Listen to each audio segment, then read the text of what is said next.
वीरं चिन्नुतं शरणं विद्यार्थिहं प्रणतपालभवाब्धिपोतं वन्दे महापुरुषते चरणारविन्दम्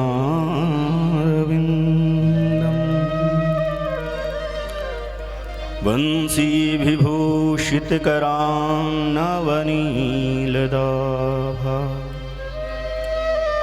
पीताम्बरादरुणबिं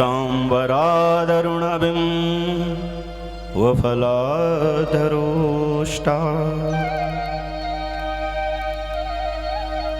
पूर्णेन्दुसुन्दरमुखात् दरविन्द्रनेत्रा कृष्णात् परं किमपि तमहं न जाने। जन्माद्यस्य तोऽन्वयादितरतः चार्धेष्वभिज्ञाश्वरा तेने ब्रह्महृदय आदिकवये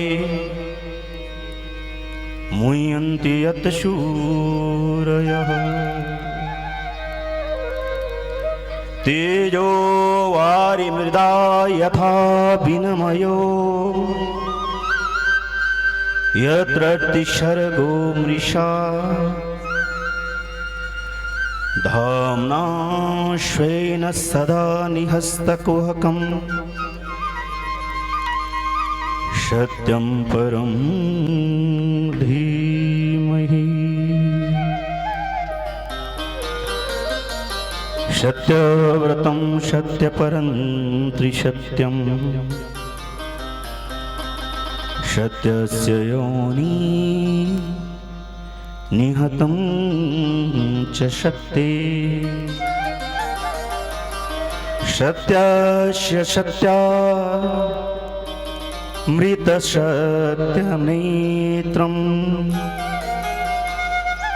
सत्यात्मकं त्वां शरणं प्रपन्नः। वाणी गुणानुकथने श्रवणो कथायां हस्तो चकर्मणस्मनः तव पादयोर्नः। स्मृत्या शिरस्तव निवास जगत् प्रणामः दृष्टि सतां दर्शनेस्तु भवत्तनूनाम्।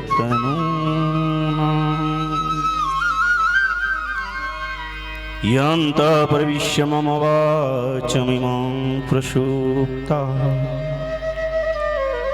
सञ्जीवयत्यखिलशक्तिधरश्वधाम्ना अन्यास्ते हस्तचरणः श्रवणश्च गादीन् प्राणा नमो भगवते पुरुषाय तुभ्यम्।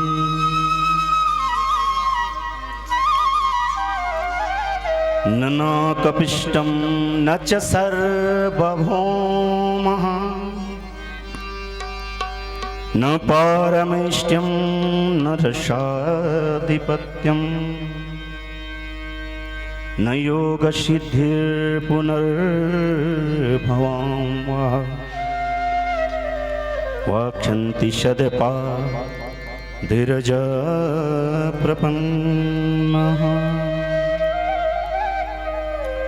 बोले श्रीमद्भागवत महापुराण की जय, मार्कंडेश्वर भगवान की जय, गंगा मैया की जय, शमीश्वर देवता की जय, नृसिंह भगवान की जय। पंच पाणव देवताओं की जय। चंडिके मैया की जय। कठोड़ी मैया की जय। नमः पार्वती पतये हर हर महादेव। गोविंद बोलो हरि गोपाल बोलो।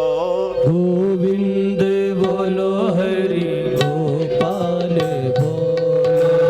गोविंद बोलो हरि गोपाल बोलो। गोविंद बोलो हरि गोपाल बोलो। गोविंद बोलो हरि गोपाल बोलो। गोविंद बोलो हरि गोपाल बोलो। श्री राधा रमण हरि गोविंद बोलो। राधा रमण हरि गोविंद बोलो।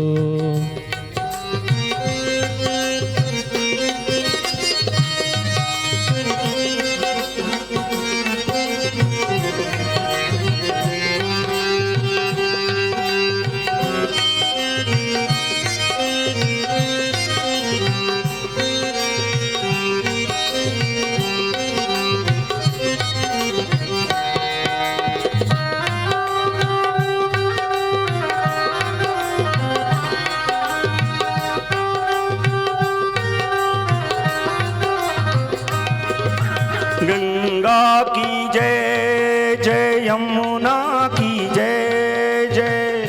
गंगा की जय जय, यमुना की जय जय। गंगा की जय जय, यमुना की जय जय। गंगा की जय जय, यमुना की जय जय। सरस्वती त्रिवेणी की जय जय। सरस्वती त्रिवेणी की जय जय। सरस्वती त्रिवेणी की जय जय। सरस्वती त्रिवेणी की जय जय।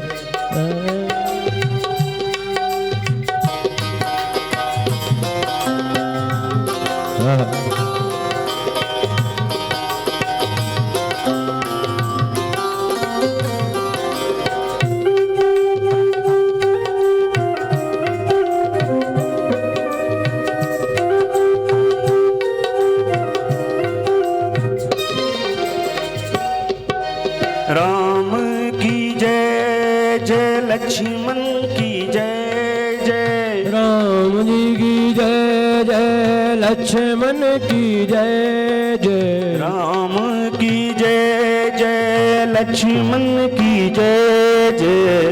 राम की जय जय, लक्ष्मण की जय जय। जनक दुलारी सीता माता की जय जय। जानकी दुलारी सीता मैया की जय जय। जनक दुलारी सीता माता की जय जय। जानकी दुलारी सीता माता की जय जय। गोविंद बोलो हरि गोपाल बोलो।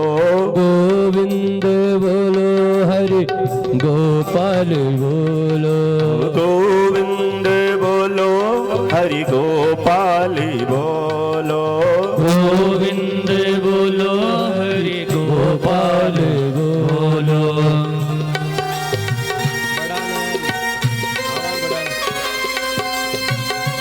हेलो हेलो सबरे भैया आवाज हेलो। शार्प कर थोड़ा शार्प लेवल दे थोड़ा।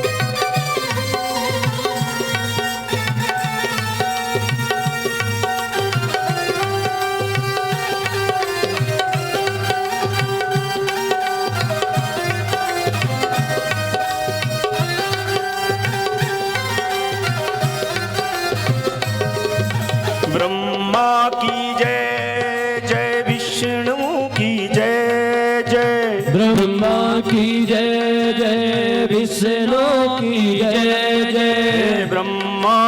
जय जय विष्णु की जय जय ब्रह्मा की जय जय विष्णु की जय जय उमापति शिव शंकर की जय जय उमापति शिव शंकर की जय जय उमापति शिव शंकर की जय जय उमापति शिव शंकर की जय जय जय गोविंद बोलो हरि गोपाल बोलो गोविंद बोलो हरि गोपाल बोलो गोविंद बोलो हरि गोपाल बोलो गोविंद बोलो हरि गोपाल बोलो गोविंद बोलो हरि गोपाल बोलो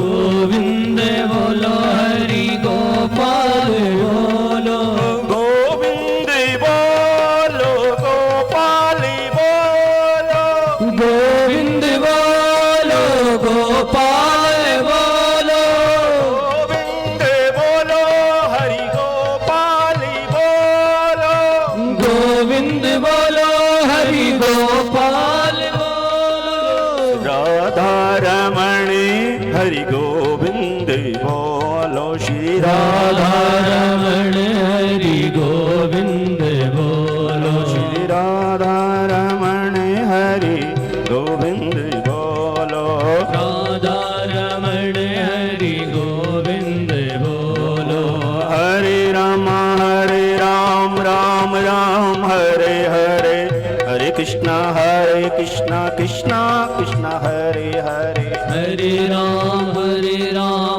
राम राम हरे हरे हरे कृष्णा कृष्णा कृष्णा हरे हरे हरे हरे राम राम हरे हरे हरे कृष्णा कृष्णा कृष्णा हरे हरे हरे राम राम हरे हरे हरे कृष्णा कृष्णा कृष्णा हरे हरे हरे हरे राम राम हरे हरे हरे कृष्णा कृष्णा कृष्णा हरे हरे हरे राम राम हरे हरे हरे कृष्णा कृष्णा बोले श्रीमद् भागवत महापुराण की गंगा मैया की पितृ देवताओं की नमः पार्वती पतये हरे हरे महादेव।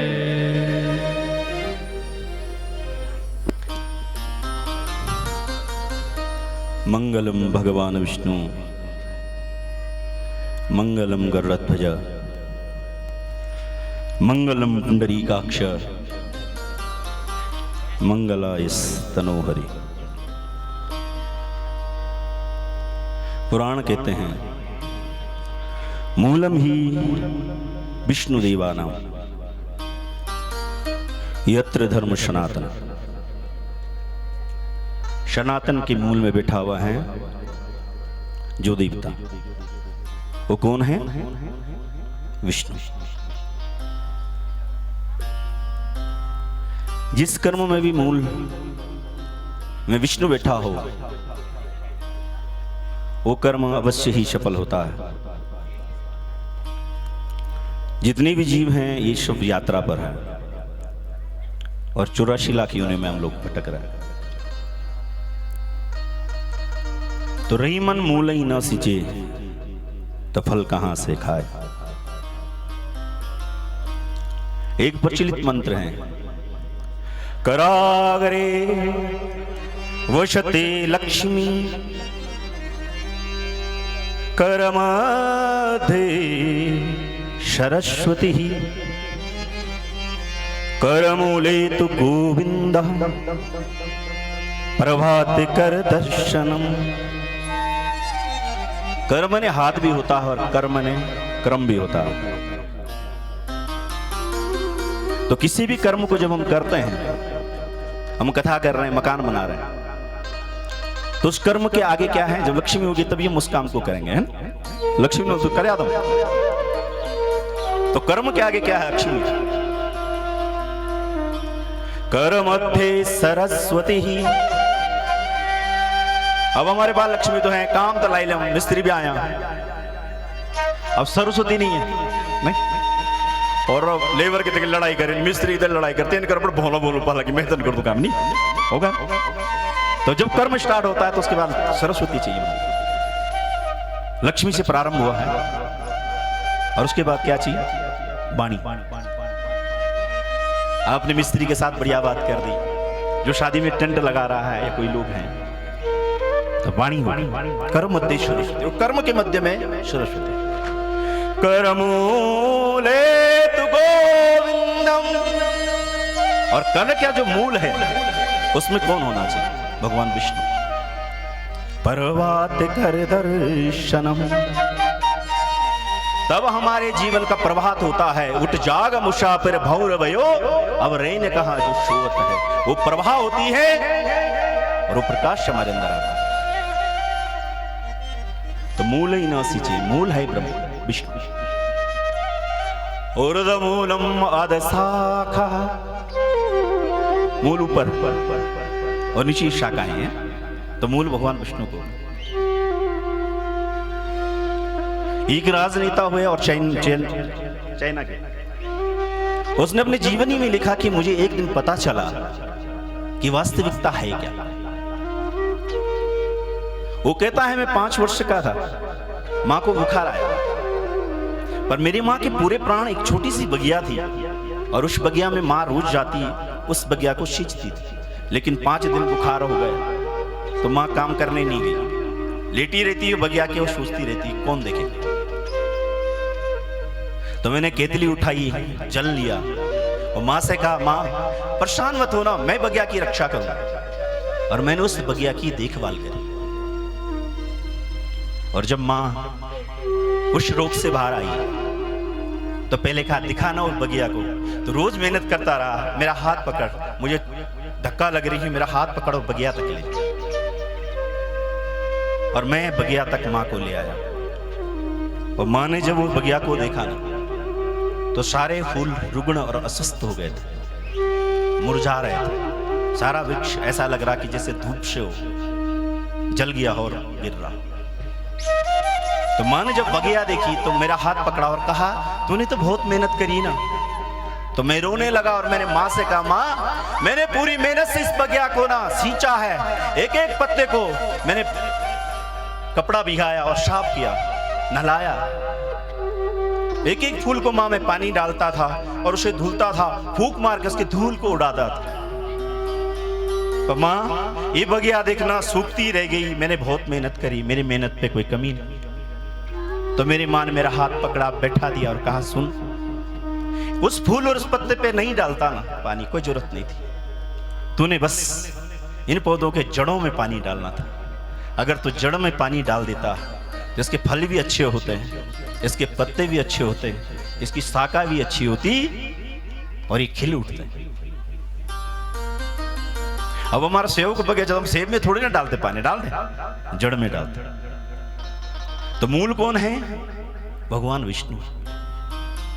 यत्र धर्म सनातन। और ये सनातन धर्म कहां से चल रहा है? भगवान के पहले अवतार से चल रहा है। सनक सनंदन सनातन सनत कुमार, पहला अवतार भगवान का जब इन 4 भाइयों के रूप में हुआ है, यहीं से सनातन चल दिया। तो विष्णु सनातन। बोली गंगा मैया की जय। आए उसी मूल की तरफ चलते हुए भगवान की सगाध प्रेम और इस कथा में जो वीरों का जीवन रहा है, इस कथा में प्रवेश करते हैं। अखिल ब्रह्मांड नायक भगवान नारायण के दिव्य चरणों में प्रणाम करता हूं। हिरलेखा मां भुवनेश्वरी, राजराजेश्वरी, मणिदीप निवासिनी मां भगवती के चरणों में बारंबार प्रणाम। पतित पावनी पुण्य सलीला कलिमल दोष निवारणी मां गंगा को प्रणाम। भगवान का विग्रह स्वरूप, वांगमय स्वरूप भगवान की वाणी और उनका जो तेज समाया हुआ है, भागवत रूप इस कल्प वृक्ष में परीक्षित राजा ने जो हजारों ऋषियों के साथ बैठकर जो कथा सुनी, जितना भी समय मिलेगा हम अपने कर्णपुटों से कथा का रसास्वादन करेंगे। ऐसे दिव्य पुराण की छत्र छाया में जैसे कहते हैं कि जो कार्य कार्य अक्षर है वो कृष्ण है, जो शुक्ल जो ये इसके जो पन्ने हैं वो राधा रानी। ये प्रेम का आगाज समुद्र है और यही प्रेम महाप्रेम, जिस प्रेम से और उस बीज के अंदर सारे लोग आ जाते हैं, पितृ भी आ जाते हैं, देवता भी आ जाते हैं। इतना बड़ा हो रहा है ऐसी भागवत की शरण में। और मेरे साथ मूल पार पर बैठे हुए हैं सरदय आचार्य जी और यज्ञ के आचार्य जी, होतारा, उद्गाता, अद्दर्यु, ब्रह्मा जी और ऋतुज ब्राह्मण जितने भी आए हैं, सबकी सिर चरणों की वंदना करते हैं। मेरे साथ संगीत पर साथ देते हुए हम कई कथाओं में साथ रहे, पुनः मार्कंडे में फिर संयोग हुआ, तो आप सबको बहुत साधुवाद। बहुत सारी कथाएं भी छोड़ी हैं बीच बीच में और मेरे लिए आए हो, आपका बहुत बहुत स्वागत। यहाँ पर जो भी भोजन शास्त्री हैं और सभी प्रेमी लोग हैं, बहुत बहुत साधुवाद। और आज भाग्य ऐसा उदय हुआ है कि रेथल माँ भागकुंडी माँ के वहां से शमेश्वर देवता का पदार्पण हुआ है और ये भी भाग्य है सब। हम कल से हमको भगवती के चरणों में, माँ गंगा के चरणों में पुराण रखे आए। सुबह मैं और अभिषेक तैयार होते हैं, माँ गंगा के दर्शन करते हैं। सारे लोग हमारे साथ, माँ गंगा के अध्यक्ष धर्मानंद जी और समिति के सारे लोग माँ गंगा के उस दिव्य गर्भगृह से इस पुराण को छुआते हुए 10 पूर्वान 10 अपरान 19 पुरुषान पवित्र कर दूंगा।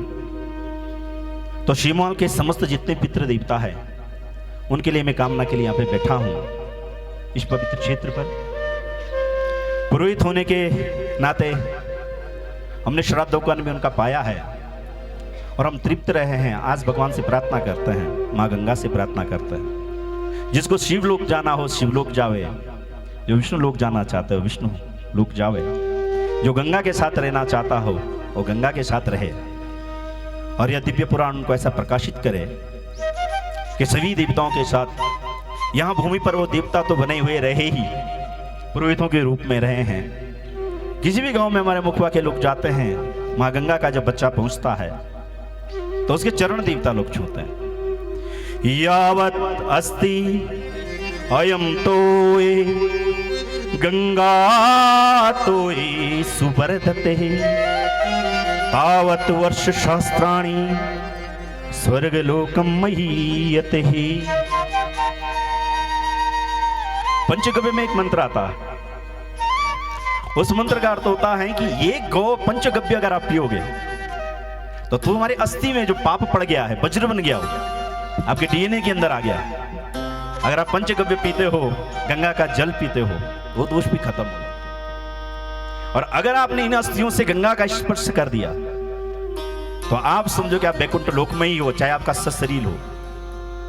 तो ऐसे ही जितने भी दिव्य यहाँ पुरोहित लोग रहे, गंगा की जिन्होंने सेवा करी है, उनके लिए 7 दिन तक हम यही प्रार्थना करेंगे कि माँ जन्म जन्म तेरा तट मिलना चाहिए और तेरे तट पर रहे। शंकराचार्य जी ने लिखा है, तब तट निकटे यश निवासा खलु बैकुंठे मां तश निवासा। गंगा के तट पर जो भी रहता है, कुछ लोग कहते हैं 3 कोस दूर भी रहता तो गंगा स्थिति उपमान हो, गंगा के मध्य में वो आदमी है। कुछ लोग कहते हैं कि नहीं नहीं 3 किलोमीटर है ना, जैसे भी हो, पर गंगा के मध्य माना जाता है। अगर हम यहाँ पे यज्ञ अनुष्ठान कर रहे हैं तो गंगा के बीच में कर रहे हैं, ऐसा शास्त्र कहता है। 3 किलोमीटर उधर, 3 किलोमीटर, कोई भी करे तो गंगा मध्य स्थित पुमान, बीच में बैठा। तो ऐसी जगह से पुराण आता है। फिर भैरव जी की आज्ञा लेकर के हम पहुंचते हैं। रैसल से देवता हमारे स्वागत में खड़ा रहता है। इतना बड़ा दिव्य आज लगा हर जगह ही। फिर हम लोग नीचे धारा पूजन कर रहे थे, तब पुष्प विषी मुचो देवी, हल्की हल्की बूंदें पड़ी। और शिव को हो गया और पितरों को, दोनों को जल प्रिय है, संकेतात्मक। इसीलिए समर्पण हम समाज के लिए करते हैं, तर्पण पितरों के लिए करते हैं। और तृप्ति को प्राप्त तब होते जब जल पड़ता, और समर्पण हम भगवान के लिए करते हैं, समाज के लिए करते हैं। तो ऐसे ये दिव्य छटा के साथ जब हम यहाँ पहुंचे तो मैं नटीन में कथा किया राजकेंद्र जी के वहाँ। अभी प्रधान जी भी हैं, इनके साथ आए हुए जितने पलगेर लोग हैं, देवता के बासकी हैं, पंच मालगुजार जी लोग आए हैं, उनके साथ भंडारी जी लोग आए हैं। देवता की यह संस्कृति, पांचों गांव मिलकर पता नहीं कितने काम छोड़ के आए हों। और यहाँ जजमान परिवार का भाग्य है कि भगवान भास्करेश्वर की छड़ी, देवताओं का आगमन। और मुझे लग रहा शायद रेतल से देवता पहली बार मुखबात सुनने में तो ऐसे ही आ रहा शायद। तो ये भाग्य है। जितने भी लोग आए हैं, नाम की औपचारिकता में तो नहीं जा सकते, सभी को प्रणाम करते हैं। मातृशक्ति को भी प्रणाम हमारी तरफ से। और जो छोटे बटुक हैं उन्हें भैरव जी के लिए, और जो कन्याएं हैं उन्हें भगवती दुर्गा के रूप में बहुत बहुत प्रणाम। आए आज कथा में प्रवेश करते हैं। और कुछ नाम अगर छूट गए हों तो यह मेरा अपराध समझ के मुझे क्षमा कर देना। आए माँ भगवती के लिए। श्री कृष्ण गोविंदे हरे मुरारे, हे नाथ नारायण वासुदेवा।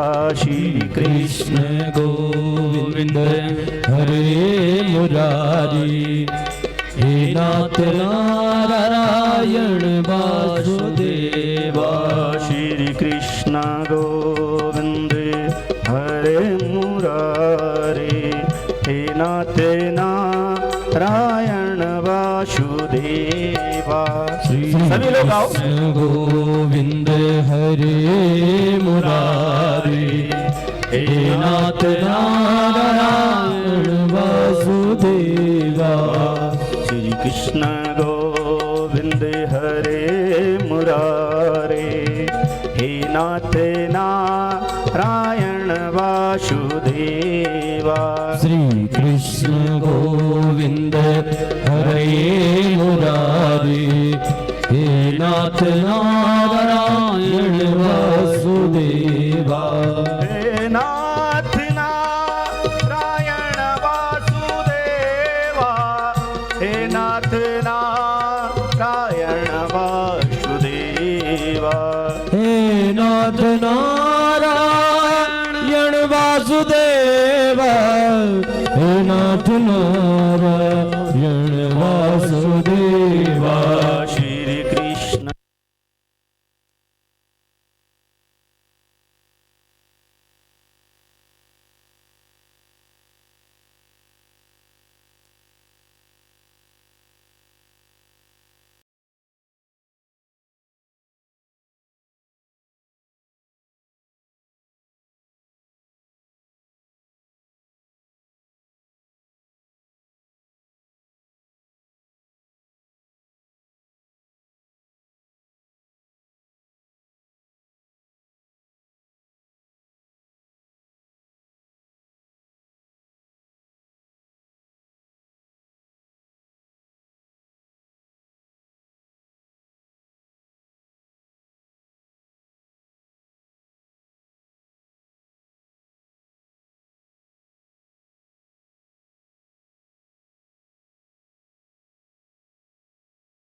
करुणावतारं संसारे सारं भुजगेन्द्रहारम्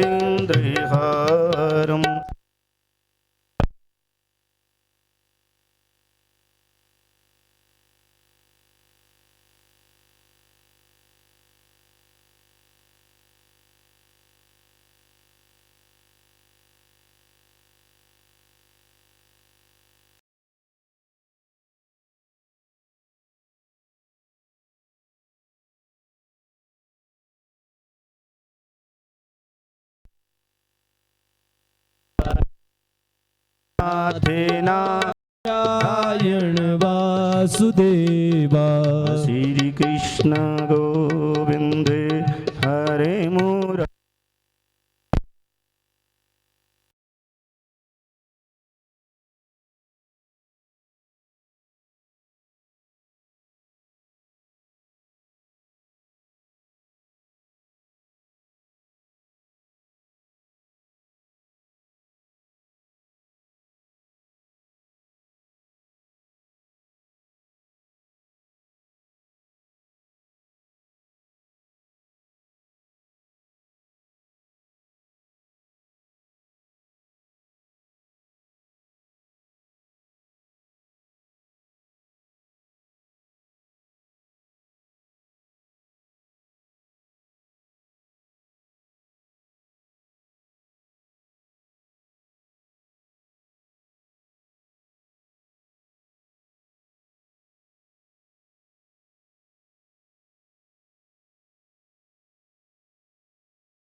राम राम राम राजा राम राम राम सीता राम राम राम राजा राम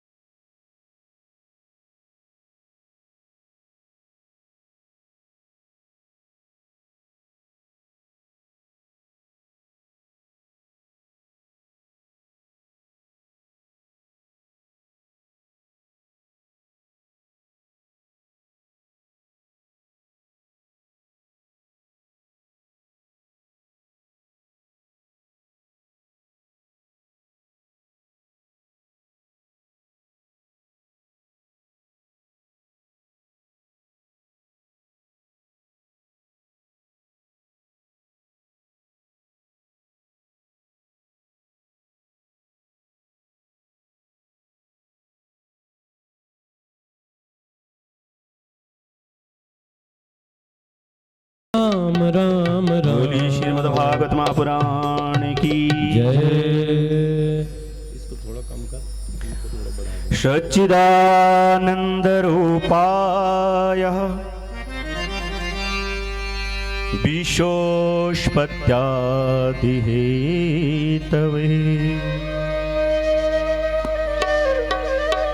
तापत्रय विनाशाय श्री कृष्णाय वयं नमः।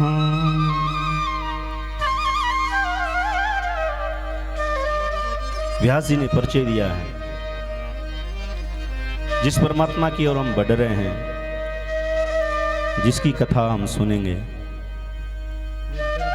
वह कौन है, उसका स्वरूप क्या है, वो करते क्या है, और अगर हम उन्हें भजते हैं तो हमें क्या फायदा होगा। तो पहले रूप बताया, सच्चिदानंद आनंद रूपाय, उसका रूप के साथ बोले सत्य। सत्य क्या है?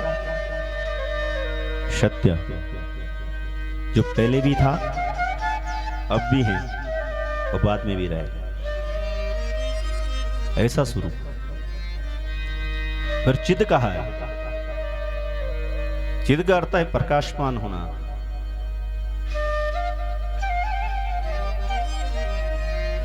और फिर आनंद रूप बोला।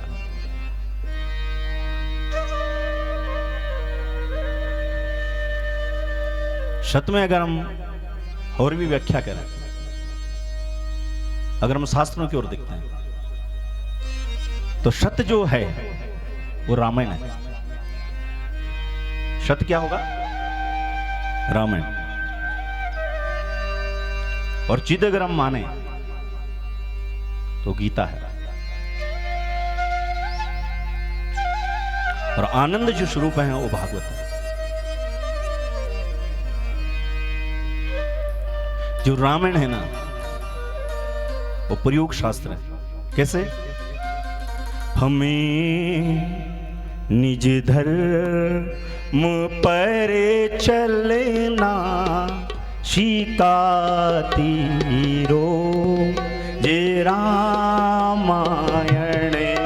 हमें निज धर्म पर चलना सिखाती है ये रामायण। हमें निज धर्म पर चलना सिखाती रो जे रामायण। हमें निज धर्म पर चलना सिखाती है ये रामायण। ऐसा देखो, अब जब हम सीखते हैं तो क्या होता है? प्रयोग होता है ना। प्रयोग में लाना पड़ेगा रामायण, जीवन में उतारना प्रयोग। तो प्रयोग का जो शास्त्र है वो चिद रूप को, सत्य रूप कौन है? भगवान राम। और चिद में क्या है? गीता है। गीता कौन सा शास्त्र है? योग शास्त्र। यत्र योगेश्वर कृष्ण। कृष्ण भगवान का नाम क्या है? योगेश्वर लगता है। शंकर भगवान के लिए महाशब्द लगता है, महादेव। और उनके लिए योग का शब्द लगता है। योग माने होता है जोड़, जुड़ना। तो चिद रूपा कौन हुई? गीता। वो आनंद स्वरूप क्या है? भागवत। क्यों? नंद के आनंद भयो है। तो ये आनंद रूपी। और जो हम आनंद बोलते हैं, आनंद भी अलग से व्याख्या करी गई है। जैसे हम रसगुल्ला खाते हैं, आनंद आ रहा है ना। अब हम किसी के घर जाते हैं, हमने देखा डब्बा पड़ा हुआ, एक रसगुल्ला मिल जाए तो बढ़िया। फिर जैसे हमारी नजर जाती है तो जो मेजबान है जिसके घर हम गए, उसने देखा यार, अरे मेहमान उधर देख रहे हैं, खिला देते हैं। उन्होंने उठाया 5 रसगुल्ले दे दी कटोरी में, हमें दे दी, खाओ जी। हमने एक खाया, बहुत आनंद आया। और जब दूसरा खाते हैं तभी आनंद उठता है। और जब हम तीसरा खाते हैं तो थोड़ा कम होता नहीं। अब चौथा नहीं बोले यार, बार बार तो मिल नहीं, अब आज रखियो कटोरा, खाई लो। और चौथा भी हमने गटक दिया। अब हमने सोचा 5वां खाएंगे तो बोलेंगे ठीक नहीं है, खाली नहीं रखना, एक छोड़ दिया। अब फिर उन्हें लगा कि नहीं नहीं एक और खा लो, चलो ठीक है खा ही लेते हैं। अब वो खा लिया। अब क्या हो गया? अब मन नहीं कर। और तब नहीं जी देर हमने फिर बोले यार, अरे 5 तो खा ही ली, और इच्छा होगी सर, देखो ना एक मेरे तरफ से खा लो। आप वो ले आए। फिर उसने कहा भाई एक पालो मेरे तरफ से। अब भगवान कैसे खाएं? तो लंबी सांस लेके जैसे भी इधर थोड़ा चबाई नहीं, थोड़ा अनाज चबाए, जैसे भी खुल दी। तभी पत्नी पहुंची, क्या चल रहा है? बोले अभी रसगुल्ले खा रहे थे सो, तो मैंने अपने तरफ से दिया तो खाया है। अरे वो मेरी तरफ वाला, एक मेरी तरफ से भी दे। फिर उन्होंने दे दी। और ताई ने ट्यूशन बैठे एक जी कि क्या चल रहा है यहाँ, कि पंडित जी को रसगुल्ला खिला। और फिर वो कह रहे कि अच्छा माँ की तरफ से भी खा लिया और पिता की तरफ से भी खा लिया, मैंने क्या बिगाड़ा, एक मेरी तरफ से भी खा लो, तब आनंद आएगा खा। और फिर लड़की भी वो घर पे तो वो बोलेगी फिर मैं। तो जिस चीज में रस घटता उसे आनंद नहीं बोलते। परमात्मा के उसमें घटता नहीं। जो गाड़ी हम खरीदते हैं ना, कितना सुंदर लगता है, आनंद आता है। 6-7 दिन तक तो बस फोटो है ना, रात सपने से उठे तो मन करता है उस पर धूल ना जमी हो, साफ कर। और 6 महीने बाद गाड़ी कहाँ खड़ी करी है, कैसी रखी, कुछ पता रहता। और 6 साल बाद वो आनंद आता कि ऐसा मन करता है कि यार ये दे दें और नहीं ले आए।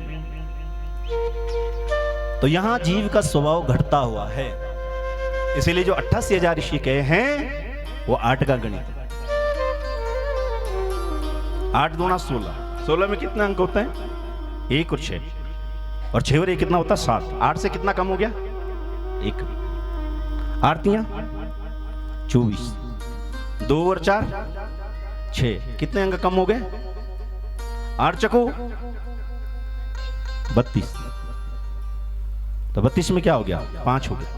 यहां घटता हुआ क्रम है, इसे आनंद नहीं बोलते।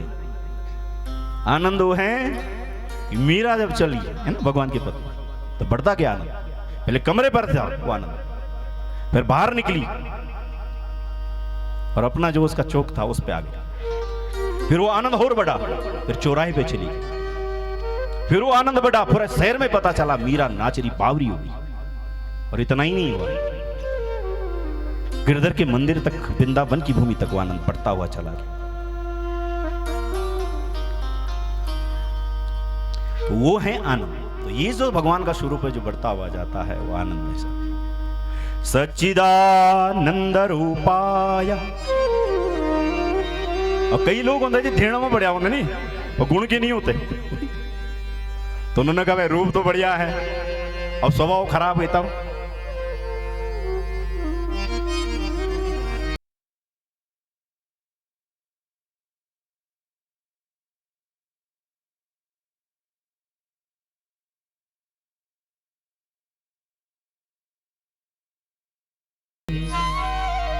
ये विश्व के निर्माण, निर्वाह,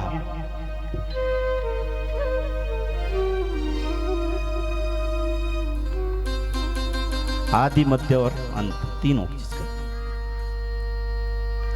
उत्पत्ति कारक बन जाते हैं, संसार को फिर पालते पोसते हैं और बाद में भुवनत्रय विलीन हो जाता है, कायम जल। क्रीडनम याम परख्या। घरों में हम कई बार देखते हैं छोटे ने ना थोड़ा सा चुलबांडी लगाती हूँ और एक बैग उठाती कि मैं बाजार जा रही हूँ, बाजार भी जाती, छोटे से चुलबांडी बनी हुई, पैसे भी वो देती है, सामान खरीदती है और फिर शाम हो जाती है ना, और उस सारी चुलबांडी को क्या करती हो? समेट लेती। और सृष्टो या सर्ग रूपा जगत बन विधो पालनीया चरोद्री संहारे चापि यस्यात् जगदितमखिलं क्रीडनं या परख्या। पश्यन्ति मध्यमाथो तदनु भगवती वैखरी वर्णरूपा सास्मद्वाचा प्रसन्नां विधि हरिगिरिशा राधितालं करोतु। प्रकृति पुरुषाकार भिन्ना भिन्न स्वरूप, वही मूल प्रकृति पुरुष रूप में हो जाती है और जगत का संचारण होता है।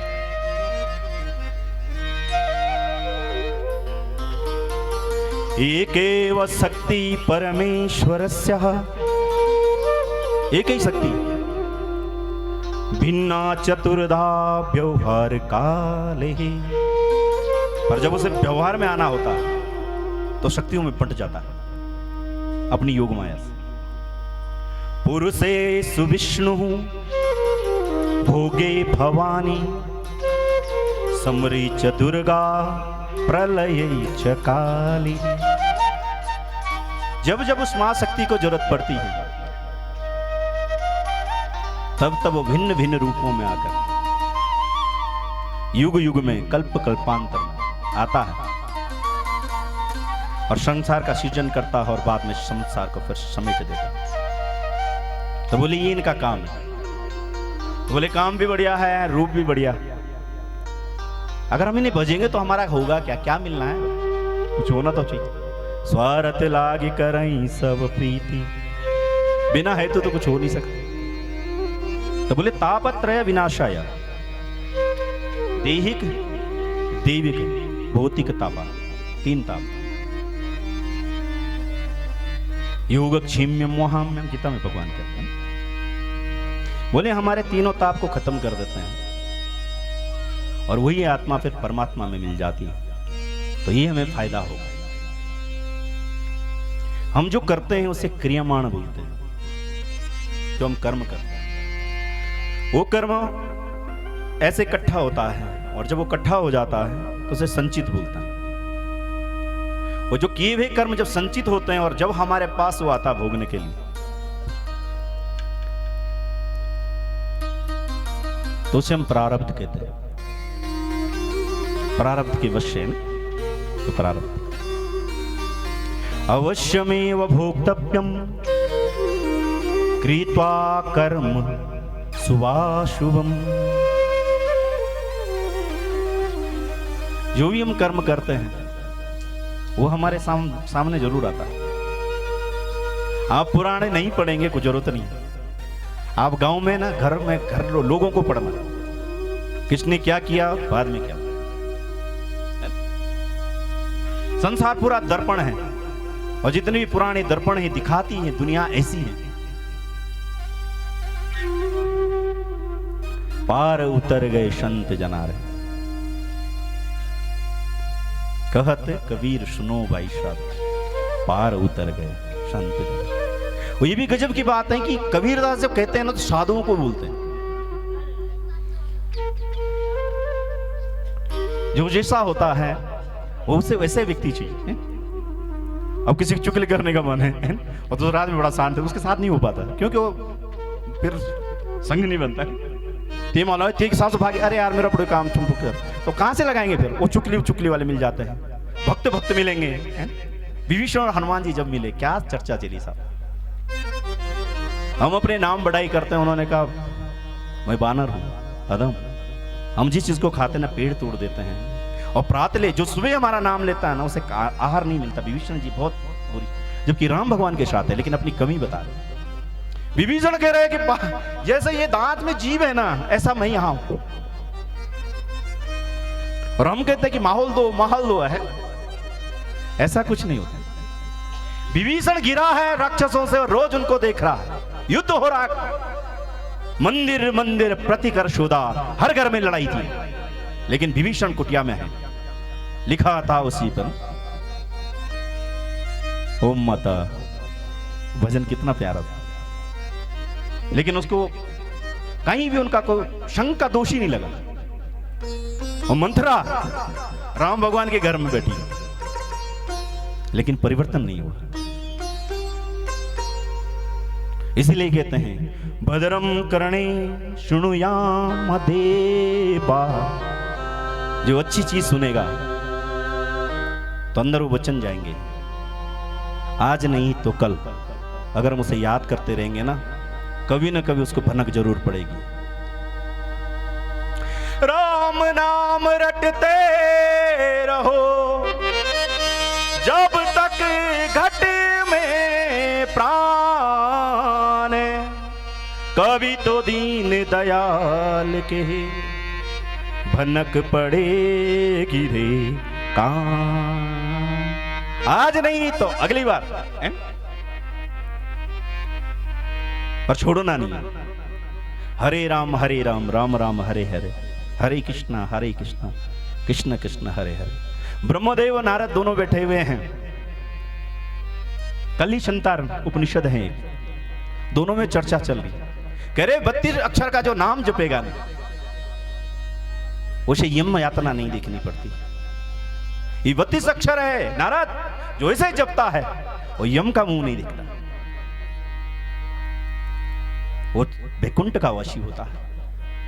और इतना सरल नाम, तो बोले नाम जप कभी भी सुमरन कभी छोड़े ही नहीं, आज नहीं तो कल परमात्मा परिवर्तन करे। तो कहा यहां पर जो है हमारे तीनों जो ताप हैं, भगवान के पास जब हम चलते उस मार्ग पर चलते हैं, तीनों ताप खत्म होते हैं। श्री कृष्णाय वयं नुमः यहाँ पर बहुवचन बोला है। हम सभी कृष्ण को प्रणाम करते हैं। बोले कृष्ण चंद्र भगवान की जय। सुखदेव जी को याद किया। यम पप्र जंती मनुपैत्यमुपैत्य कृत्यम। जन्म लेते ही जो सारा घर बार छोड़ करके कुटिया में बस गए और भगवान के उस मार्ग पे चल दिए थे।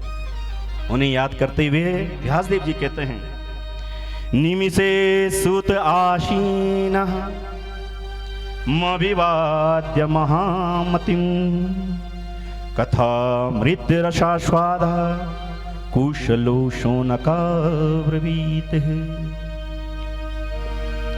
बहुश्रुत एक शब्द है।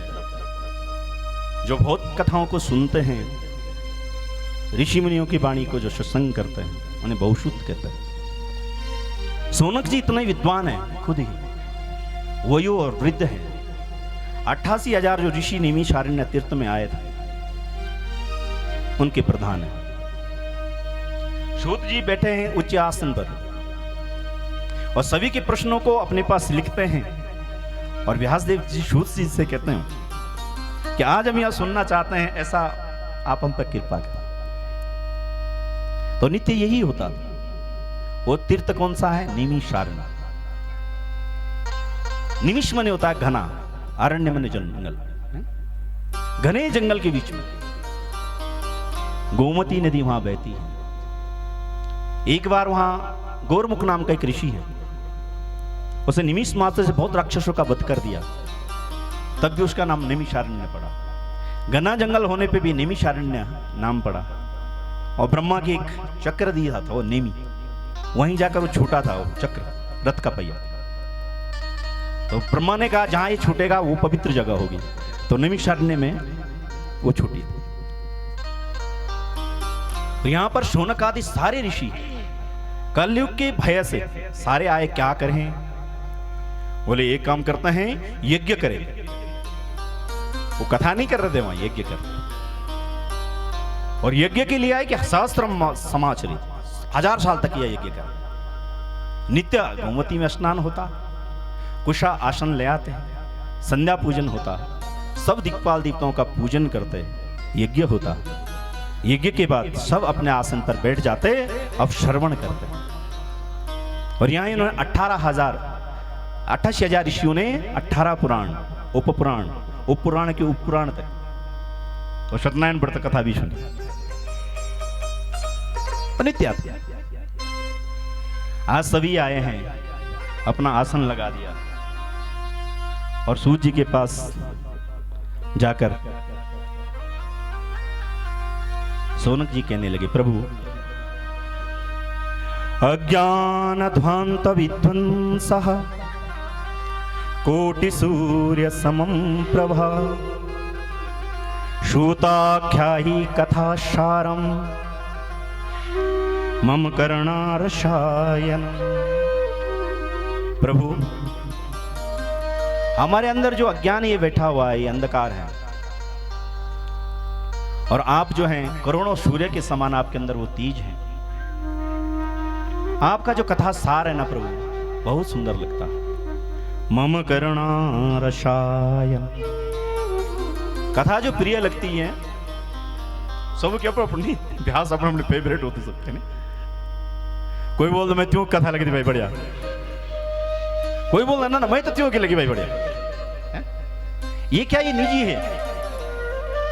वो इसलिए भी होता है, जो वक्ता होता है जिस स्तर से वो बोलता है, सामने वाला उस स्तर से जब पकड़ता कथा को, तो वक्ता और श्रोता में क्या होता है, वो बोलते बढ़िया लगी मैं त्यों।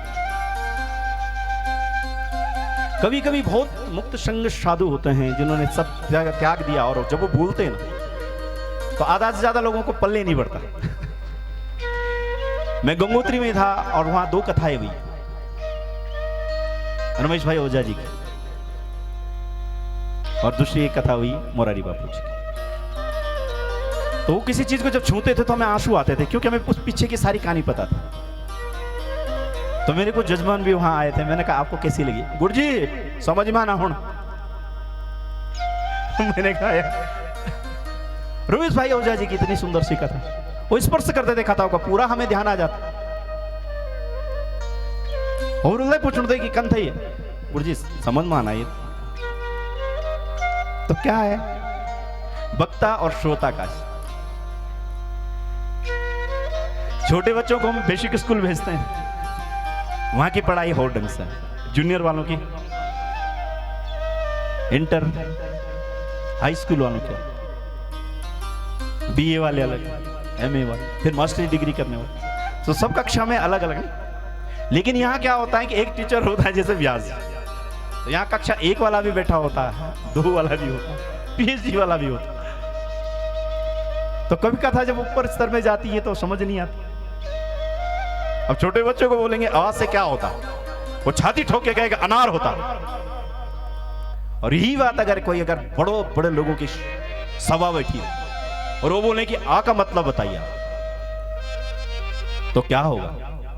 आकार हो, बात कहीं और जगह हो जाए। लेकिन कक्षा 1 का बालक भी ठीक कह रहा है और जो उससे बड़ा वो भी ठीक है, तो फर्क पड़ जाता है। इसलिए कहा मम करना रसायन, 88,000 ऋषियों में मैं चाहे कुछ भी बोलूं, मुझे सबसे अच्छा आपकी कथा लगती है। और आप जब इस कथा को परोसते हो तो मेरे कर्णों के रसायन का रूप करती है, मुझे धीरज आता है। और कहने लगे प्रभु भक्ति ज्ञान विराजतो विवेको वर्धते महान माया मोह निरासस्या वैष्णवी क्रियते कथम। अधुनाम, आज एक इच्छा है, ऐसी कथा सुनाओ जिससे हमारे अंदर भक्ति पुष्ट हो। और इतना ही नहीं प्रभु, ज्ञान भी आवे, भक्ति के साथ ज्ञान और वैराग्य भी और विवेक में वृद्धि हो। कितनी बढ़िया ढंग से मांगे ना। अगर हमारे अंदर भक्ति और ज्ञान न हो तो क्या करते हैं पता है? मंदिर तो चले जाते हैं और देवता गिजबा लंचुरमा और रोड का टुकड़ा निकालते हैं और कहां लगाते हैं? और बादल उगाए गणेश जी बैठे हैं, पेट नहीं बड़ा है ना उनका, पेट नहीं, बादलों रखे। भक्ति तो है लेकिन ज्ञान नहीं। तो भक्ति के साथ क्या होना चाहिए? ज्ञान। अब भक्ति के साथ ज्ञान भी है, ठीक है, भक्ति हम मंदिर चले, ज्ञान भी हमें आ गया और वैराग्य नहीं हुई तब अब मन इन लगियों के उजाड़े तल में गुरु नहीं, सब्जी रखी हुई है, वो दूध फन रहा हो, तो कहा जब भगवान के लिए बैठो तो सारे काम निपटा दो और बैठ जाओ। एक घड़ी आधी घड़ी आदि से बुनियाद, तुलसी संगत साधु की कोटि कटे अपरा। सीधा गणित है कि 24 मिनट में एक घड़ी होगी, उसके अगर आधा करेंगे 12 मिनट और पुनियाद फिर आधा, 6 मिनट तक आप कहीं भी बैठो और ध्यान में बैठ जाओगे तो समझो उस दिन की पूजा हो गई। ब्राह्मण ठोकर द्वारा नहीं बात लाए ना जलाना वैसे ये नहीं भाग देता वितरण नहीं इन बम बना ज्यादा आग, बम पे आग नहीं लगाते जो और भाग जाते, ऐसा नहीं होता। मंदिर पे जाओ तो मंदिर की सीढ़ियों में बताया गया कि सीढ़ी पे बैठना चाहिए। कहीं भी हम 4 धाम यात्रा कर रहे हैं तो उसके प्रांगण में बैठना चाहिए। कोई दीपता अगर रास्ते में मिल जाए और आप पैदल जा रहे हो तो कह रहे हैं वहां बैठो, 16 सांस तो बैठो, 16 सांस गिनो, बस फिर चलो।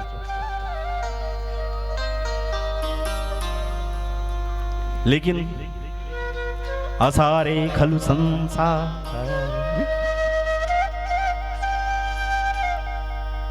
तो कहते हैं कि भक्ति ज्ञान और वैराग्य। अब भक्ति भी हमारे अंदर हो, ज्ञान भी है और वैराग्य भी, और विवेक न हुई था। सुबह मंदिर भी जा रहे हैं, ठीक से मंत्र भी पढ़ रहे, देवताओं को ठीक से चढ़ा भी रहे, और वैराग्य भी है, जो भी हो, और विवेक न हुएगा। तो कहा विवेको वर्धते महान, विवेक होना चाहिए।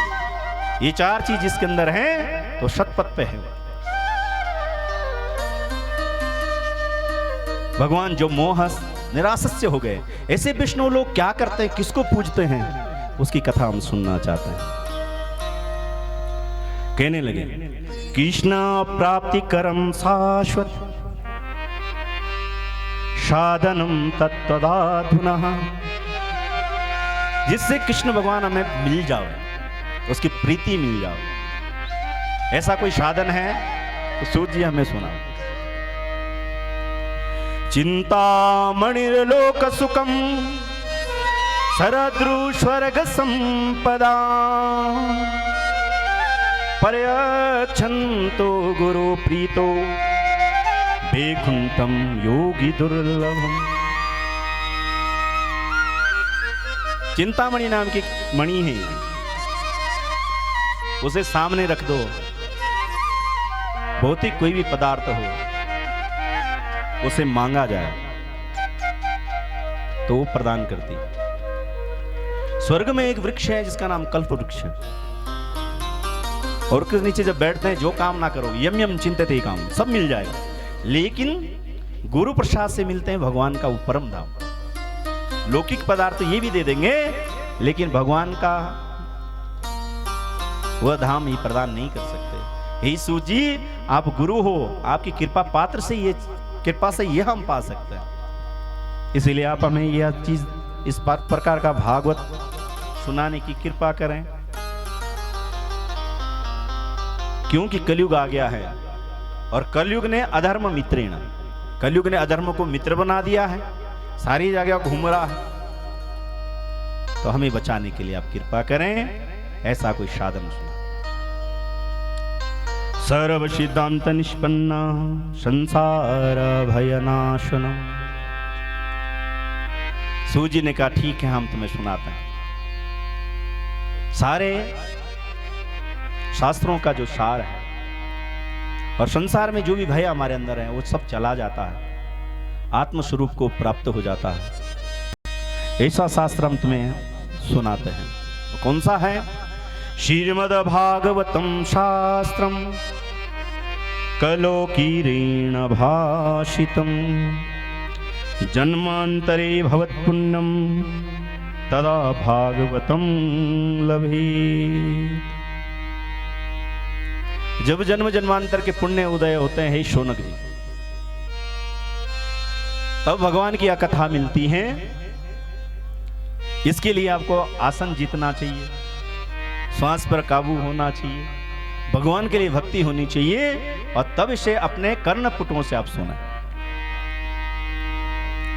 परीक्षिते कथा वक्तुम शवायाम संस्थिते शुके। ये कथा जब राजा परीक्षित जी जब सुन रहे थे, उसी समय अमृत कलश लेके देवता लोग भी वहां आए, और देवताओं ने कहा कि आप एक काम करें, यह अमृत दे दो परीक्षित जी को, इनको मृत्यु का भय है, अगर अमृत पी लेंगे तो मृत्यु भय चला जाएगा। और जो कथा आप इन्हें देना चाहते हैं, हे सूत जी, हे सुखदेव जी, वो कथा हमें दे। पर सुखदेव जी ने मना किया, एवं विनिमय हो जाता है। आप जो क्या कर रहे हैं, विनिमय कर रहे हो, व्यापार। सरदापान लभ्यते ज्ञानम, ये तो ज्ञान है साहब, ये व्यापार से नहीं चलेगा, श्रद्धा से चलेगा। भाई 88,000 ऋषियों, सूत जी ने मना कर दिया, सुखदेव जी ने मना किया, और देवताओं की कथा नहीं दी, और कहा कि कहां तुम्हारा यह अमृत है और कहां कथा अमृत। जो अमृत है ना, वो किसको मिलता है? जो पुण्य करेगा, देवता बनेगा, और तब मिलता है? लेकिन कथा अमृत सबको सुलभ है। तब कथा अमृतम जीवनम विवेदितम कल्मषापहम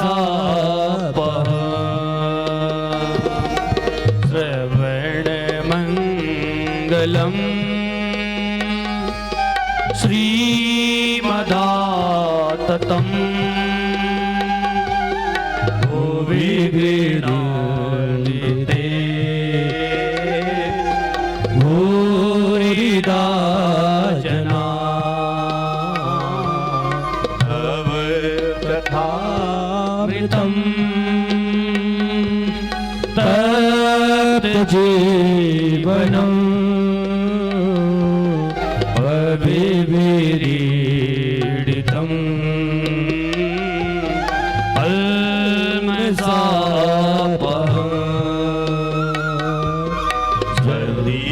सुतान्वया प्रातिबन्धवा पतिसुतान्वया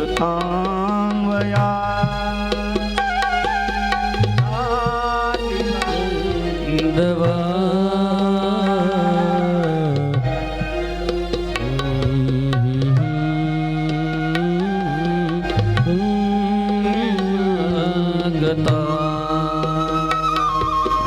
तव कथामृतम्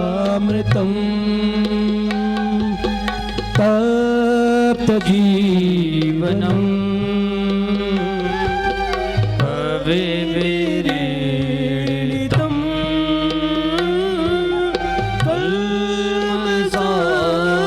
बोले कृष्णचंद्र भगवान की जय।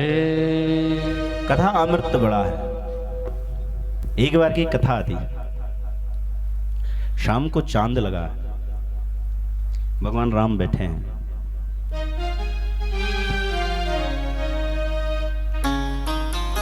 और सामने ही विभीषण है। विभीषण अपने पैर से ना ऐसा चिंतातुर होकर कुछ रेखाएं बना रहा है और नजर नीचे है। भगवान राम ने कहा, विभीषण आज आपके चेहरे में ना कुछ मलिनता है और भय लगता है, क्या बात है? हे लंकेश बोलो। विभीषण कहता है, प्रभु मैं चिरंजीवी हूं, अमर हूं, और मैं जानता हूं कि रावण के पास अमर सेना है, ये सब अमृत पिए हुए हैं, और मैंने सुना है कल युद्ध में सारे वही अमृत पिए हुए आएंगे। और जब मैं इन भालू बंदरों को देखता हूं, वानर सेना को, तो मुझे लगता है कि जब युद्ध होगा ये सब थक जाएंगे, इन्हें मार तो पाएंगे नहीं, और जब ये थक जाएंगे ना तो अमर सेना इन्हें मार देगी। भगवान राम गंभीरता से यह बात सुना। उसी समय हनुमान जी आ गए। हनुमान जी ने भगवान को प्रणाम किया और कहा, प्रभु कुछ खास बात हो रही तो मैं चला जाऊं? बोली नहीं हनुमान बैठ। विभीषण कुछ कह रहे हैं, आप सुनो।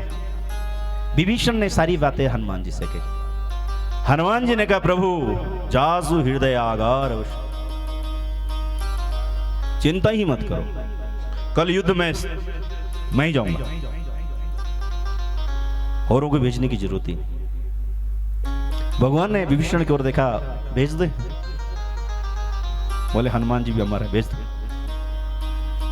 अब जो अमर सेना है ना, वो लेफ्ट राइट नहीं होता, ऐसे ढंग से आ रहे भाला लेकर, ब्रेकी तान के साथ और बड़े जोश के साथ। अमर है, डर किसका? और बड़ी बड़ी पार्टियां, बीच में भगवान का जयकार करते हुए हनुमान जी आगे। बोले रामचंद्र भगवान की जय। और जैसे ही अमर सेना की उस पर नजर पड़ी, सब रुक गए, थम गए, और एक दूसरे से कोनी से बताने लगे, बात सुनना, तो जानता इसे? बोले हाँ, लंका जा रही, इसने ही तो लंका को उजाड़ा। अक्षय कुमार मारी संहारी, इसने अक्षय कुमार को एक ही पटके में मार डाला, और ये चाहता तो ब्रह्मोस पास भी तोड़ सकता था, लग रहा था कि तोड़ देगा, लेकिन इसने केवल मर्यादा से बंधा हुआ रहा। तो सब अमर सेना कहने लगी, यार बात तो एक, युद्ध में व्यक्ति जाता है, ज्यादा से ज्यादा मर जाएंगे तो बढ़िया, लेकिन यहां कब तक पिटेंगे ये पता नहीं, कैसी गलती की जो अमर बने है? और किसी को बहुत पीड़ा और ये दर्द है? और उसे कहें कि हम तुम्हें अमर कर देते हैं, वो बोलेंगे इस दर्द का क्या होगा, हम एक दिन नहीं झेल पा रहे। अमर बनेंगे तो जब तक अमर रहेंगे तब तक तो दर्द होगा नहीं, किसी के अंदर बहुत अगाध दुख हो, उस दुख के साथ जीवन को एक एक दिन काट रहा, उसे एक एक अमृत पिला दे, वो उस याद में, उस विरह में सारे कब तक रहेगा वो, नहीं? तो अमृत क्या कहीं अच्छा लग रहा? मनुष्य विद कहते हैं मनुष्य 100 साल में भी उब जाता है जीवन से। अगर 1000 साल की उम्र होती ना तो गाड़ी बंगला नहीं मांगता, भगवान से कहता मौत दे मौत दे मौत दे, थक जाता। तो कहा अमृत इतना बड़ा नहीं, लेकिन कथा अमृत अपदीपो भव बीकृते वर्धते वनित। भगवान का नाम गुण जो है ये कथा अमृत जब रहता है तो ये महान। तो देवता लोगों को इन्होंने वापस भेज दिया। तो देवता लोग आए और भगवान ब्रह्म से कहने लगे प्रभु हमने ये अमृत ले गया जो हमारे पास सबसे बड़ी चीज है अमृत। समुद्र मंथन तब बंद हुआ जब अमृत निकला, अमृत की खोज थी। लेकिन इतनी श्रेष्ठ चीज हम खुद गए, बुलाया भी नहीं, घर देने गए, लेने से इनकार कर। तो क्या है इस कथा में ऐसा बताओ ना। ब्रह्मदेव की समझ थी, कहा कि 7 दिन कथा होने दो, जब परिणाम आएगा तब हम बताएंगे। और 7 दिन तक कथा हुई। हे सुन का दी 88,000 ऋषियों।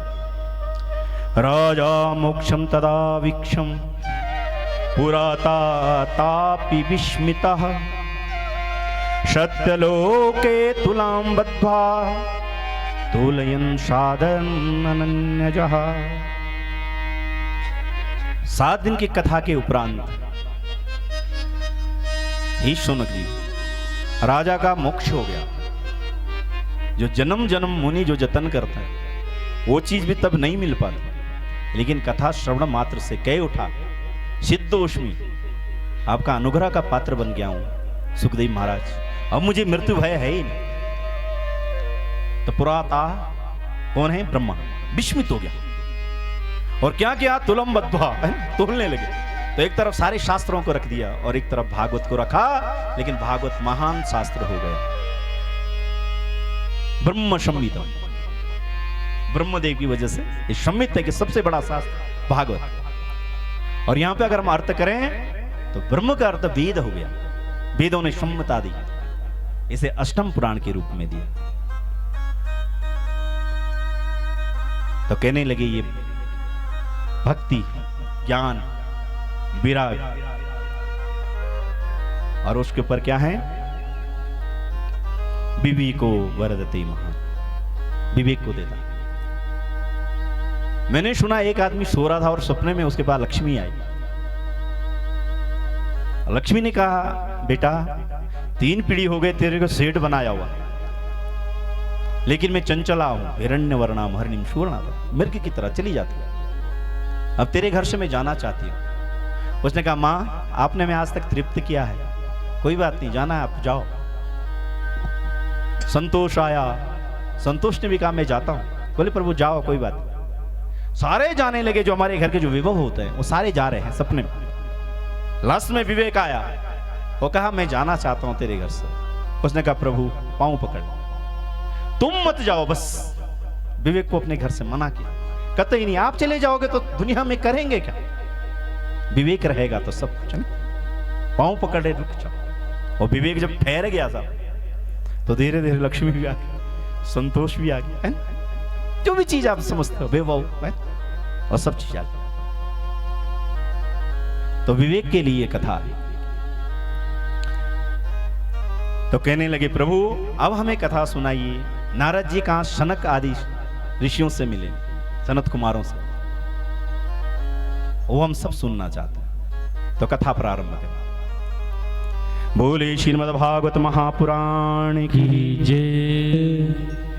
एकदा ही विशालायां चत्वारा ऋषियो मलः सत्संगार्थं समायातः तदृशुस्तत्र नारदः। विशालापुरी जो लोग बद्रीनाथ गए होंगे उन दामनियों में 4 भाई आ रहे। कौन? सनत कुमार आदि। ये जब ब्रह्मदेव ने उत्पन्न किए सृष्टि में तो ये 5 वर्ष से बड़े बड़े ही नहीं, और कहा इससे ऊपर उम्र भी नहीं चाहिए, इससे ऊपर नहीं बढ़ना। 5 वर्ष के अगर बालक को देखो तो उसके अंदर अहंकार नहीं होता है ना, मद नहीं होता, कितना सीधा होता है। बात बात जैसे उम्र बढ़ती है वैसे वैसे हमारे अंदर विकार आदि आते हैं। तो इन्होंने कहा इससे ऊपर उम्र नहीं चाहिए, हरिशरणम हरिशरणम। बस ब्रह्मदेव ने कहा आप जाओ और सृष्टि करो, बोले हमें नहीं, बस भगवान का भजन करो। पूर्वी शाम अभी पूर्वजा, पूर्वजों की पूर्वज हैं, लेकिन वो कथा सुनते हैं, सत्संग करते हैं। 5 वर्ष के हैं चारों भाई, और विशालापुरी में भ्रमण कर रहे थे। उन्होंने दूर से देखा, अरे नारद जी आ रहे हैं, बहुत बढ़िया हो गया, आज सत्संग होगा। और जैसे नारद जी सामने आए तो नारद जी ने देखा सनत कुमार आदि मिल गए, परिक्रमा करी, चरणों में गिर गए और खिन्न मना दी। ऋषियों ने बोला आप कथम ब्रह्म न दीन मुख, क्यों आप ऐसे दीन मुख करके बैठे हो, घूम रहे हो, और कहां जा रहे हो, कहां से आ रहे हो, और क्या ऐसा तुम्हारा हो गया जो तुम ऐसे मुंह लटकाए हो? तुम्हारे पास साधु लोग हैं, इतना कोई सामान भी नहीं कि चोरी हो गया। गत वित्त में यथाधन, तुम्हारा धन तो शुभ भगवान का भजन है, ऐसा साधुओं को शोभा नहीं देता, क्यों दुखी? तो नारद जी ने कहा मैंने सारे भुवनों में घूम करके मृत्युलोक में भी घूमा, और यहां जाकर के मुझे सत्संग नहीं मिला, इसलिए मैं परेशान हूं। तो सनत कुमारों ने कहा आप तीर्थों में जाते, ऋषियों को मिलते, कहीं विद्वान व्यक्ति के पास बैठते, तब तो सत्संग मिलेगा। तो उन्होंने कहा भाई हम भी दिल्ली मुंबई थोड़े ना गए थे, हम भी सारे तीर्थों में गए। कौन कौन से तीर्थ? पुष्करम च प्रयागम च काशी गोदावरीम तथा हरे क्षेत्रम कुरुक्षेत्रम श्रीरंग सेतु वंदनम।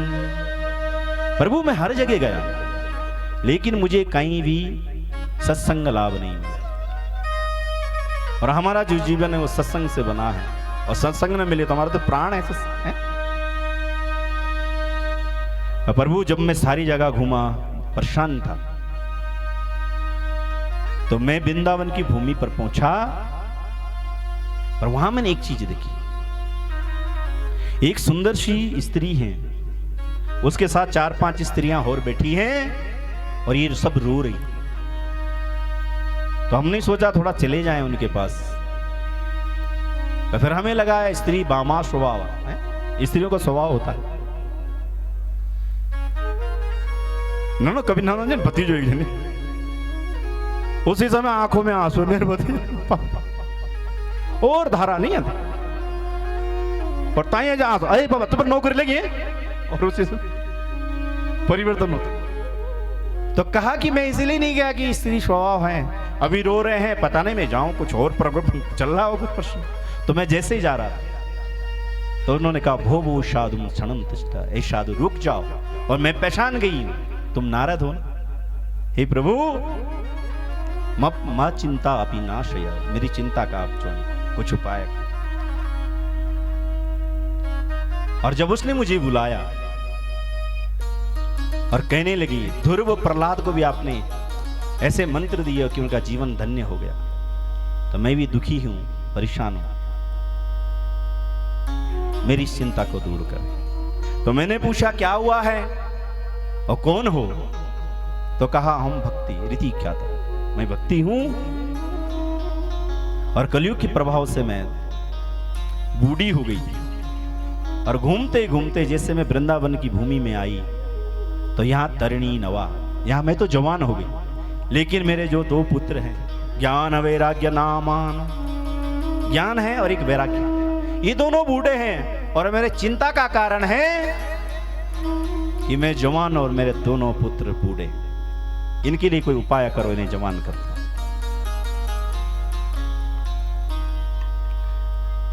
धन्यम वृंदावनम तीना भक्ति नृत्यति यत्र। तो बड़ी चीज होती साहब, स्थान जो होता है, स्थान बड़ा कारगर होता है साधना। इसीलिए लोग सारी भूमि छोड़कर हिमालय की भूमि में तप करने आते हैं। क्यों आते हैं? भूमि के लिए आते हैं। जहां भूमि का महत्व होता है उसे धाम कहते हैं, और जहां जल का महत्व होता है उसे तीर्थ कहते हैं। इसलिए वृंदावन की रच श्रवण कुमार अपने माता पिता को बहुत प्रेम करता है। सुबह उठता है, स्नान आदि करता है, माता पिता को सारी सेवा करता है। दोनों अंधे हैं, माँ भी पिता भी। इतनी सेवा करने लगा कि दोनों ने बात की, श्रवण के माता पिता ने आपस में, हमारा जीवन तो अंधकार में चला गया, लेकिन हमारे आंख बनकर श्रवण कुमार जो हमारा जीवन हमारे साथ अपना समय व्यतीत कर रहा है, इसका जीवन भी हमारी सेवा में खत्म हो जाए। कुछ ऐसा करना था कि दूर हो जाता और अपना जीवन जी लेता, हम मरने देता, कुछ भी नहीं। लेकिन श्रवण कुमार ऐसी सेवा कारक ऐसा कि माता पिता को एक ही चिंता है कि इसका जीवन का होगा क्या है। ये श्रवण कुमार माता पिता को चारों धाम ले जा रहा है घुमाने, और एक भूमि आई है तो मन में आया उनका कि मैं भी कैसा व्यक्ति हूं। मेरे गांव के जो मित्र हैं शादी कर गए, बच्चे हैं काम कर रहे, मैं नंदों को ढो रहा हूं और मुझे मिलेगा क्या। अरे माँ बाप अपनी जिंदगी जी गए, जब इन्हें पता था ये अंधे है, क्यों संतान पैदा करी, ऐसा विचार आने लगा। और उठाया, जो उठाई तो रखी थी, जोर से नीचे रख दी। जब माता पिता जब जोर से पड़े तो उन्हें ये पता हमारा श्रवण कुमार ऐसा नहीं कर सकता। पिता समझ गए कि कुछ गड़बड़। पिता ने कहा, क्या हुआ पुत्र? श्रवण कुमार बहुत जोर से बोलने लगा, होना क्या है? तुम्हारा जीवन जैसे कैसे चल रहा है, ये अंधापन, मैं अपनी जीवन तुम्हारे पीछे खराब कर दूं? मुझे वापस जाना है, मुझे जीना है। श्रवण के पिता ने कहा, बेटा मुझे लगता है कि यहाँ कुछ बन है, हमें कोई जानवर मार देगा। इतना एक बस इतनी कृपा कर दे, आज यहां से उठा करके ना हमें बाहर कर दे बस। और श्रवण कुमार ने जोर से उठाया और जोश से चलने लगा, और चलते ही चलते जैसे जैसे भूमि का प्रभाव कम होने लगा, श्रवण कुमार रोने लगा। दिन था सा, हवा चल रही थी, आंसू बहने लगे श्रवण कुमार, और आंसू जाता और पीछे पिता पर पड़ता है।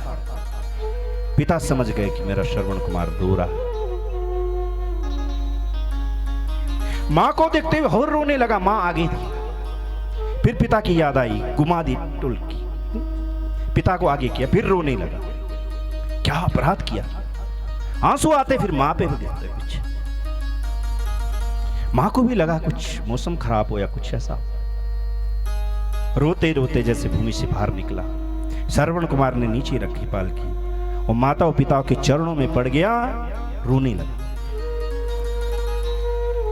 पिता भी समझ गए, मां भी समझ गई। श्रवण कुमार ने कहा, क्या हुआ पिताश्री मुझे ही, मैं अपने को जला देता, मार देता हूं आज, पर लेकिन मैं मर भी नहीं सकता, क्योंकि मेरे पास माता पिता है, जिम्मेदारियां। तो श्रवण कुमार के पिता ने कहा, ये भूमि है, कभी हमें देश, कभी हमें समय और कभी परिस्थिति मारती। तो देश का अर्थ होता है भूमि, है ना।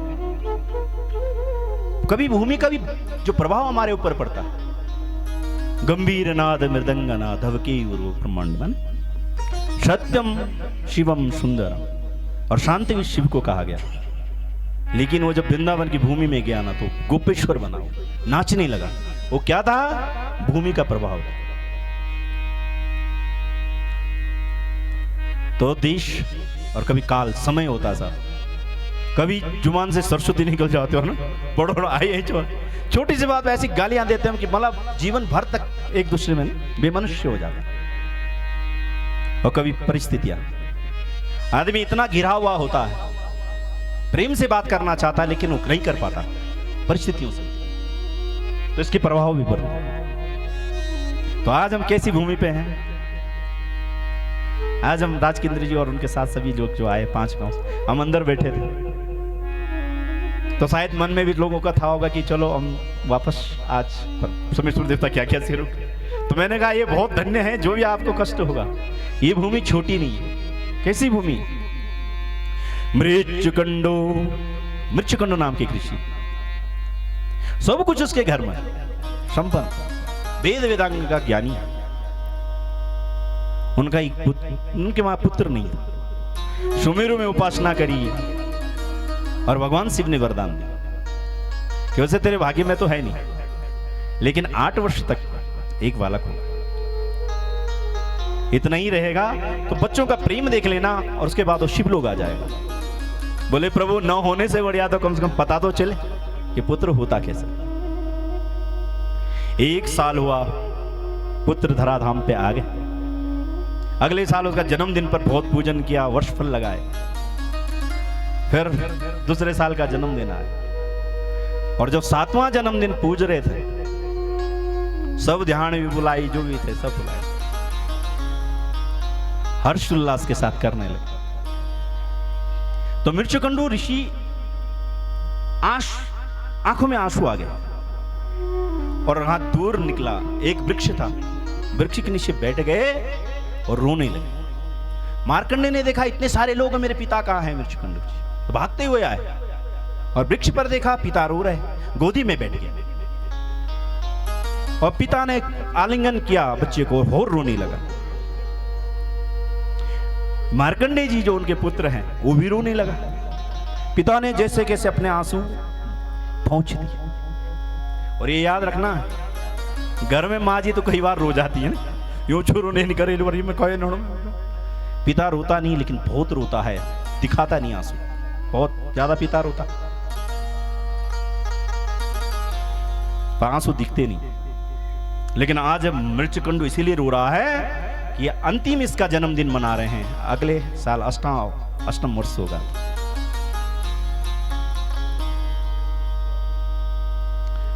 पिता से पूछा क्यों रो रहे हो? तो पिता ने सारा कारण बताया। तो प्रभु आप कह रहे कि आपके भाग्य में पुत्र नहीं था, तो आपने तपस्या की और मुझे प्राप्त किया, तो भाग्य में नहीं वो चीज तो हुई ना? बोले हाँ। अब आप कहते हो मेरे भाग्य में मृत्यु है, तो मैं उपाय करके अपनी उम्र बढ़ाना चाहता हूं।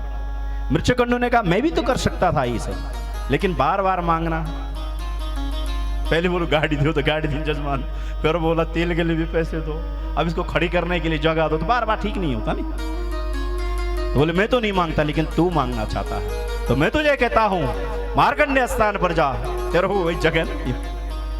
तो इसे गंगोत्तर क्षेत्र कहते हैं, जहां सदा शिव उमा निवास, जहां शिव और उमा का निवास है, उस स्थान में जा और भगवान की आराधना कर। ऋषि मृच्छकंडू का वो पुत्र मार्कंडेय आया और तीर्थम कुर्वन्ति तीर्थानि, वो पवित्र वो बालक आया और उसने तप किया, उसी के नाम से मार्कंडेय स्थान पड़ा। बोलिए मार्कंडेय ईश्वर भगवान की जय। और उसके बाद ओम होम ओम जुम ओम शा ओम भू ओम भू ओम स्वात्रंबकम जजामहे सुगंधिम पुष्टिवर्धनम उर्वारुकमिव बंदनान् मृत्युर्मुक्षीयमामृता। नित्य 14 ओम से अलंकृत महामृत्युंजय जपने लगे और जपते जपते समय आ गया, यमराज आए। यमराज ने कहा ओम नमः शिवाय। थोड़ा सा आंखें खोली, यमराज की ओर देखा। यमराज ने कहा मुझे आपसे एक चर्चा करनी है। बोले रुक जाओ, मंत्र चलो। फिर बैठ गए। मृत्यु किसी का इंतजार करती है,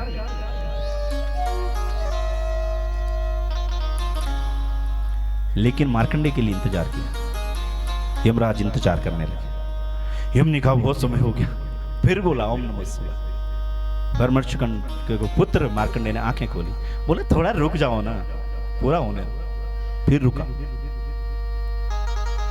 तीसरी बार तो यमराज को लगाया हम तो समय के देवता हैं। कहा है मार्कंडेय हम तुझे लेने आए हैं।